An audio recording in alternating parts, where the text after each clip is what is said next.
Nagaliang katanar ka Koit ka kya Mynta kasi ka arpo pratere ujamang arja arpoi kalapan bana bagidan news pa live puing ngut kibiyo thamayo COVID-19 khandai spa sa puing ngut kiba Koit bar arpo ngut kiba khlad nagibiyo thamai khatsan ngut kide na East Garo Hills district arpo ngut na East Jantia Hills lai spa sa punre ngut na East RiKhasi Hills khandai ngut na North Garo Hills shispa sa punyo ngut na Riboy district kharwe ngut na South Garo Hills arpo ngut na South West Garo Hills arpo ngut na South West RiKhasi Hills Ndrep kundai ngut na West Garo Hills, Laipu ngut na West Jantia Hills, but Arpunyo ngut na West RiKhasi Hills District.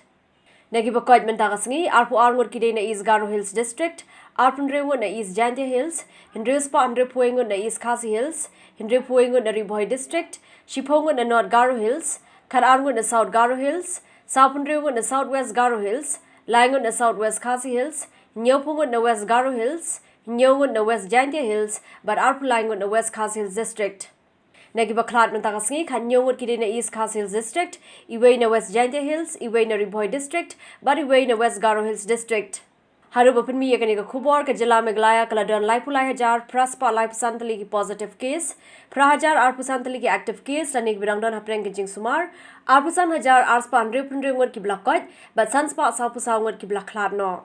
The update status of COVID-19 on today, 28 May 2021.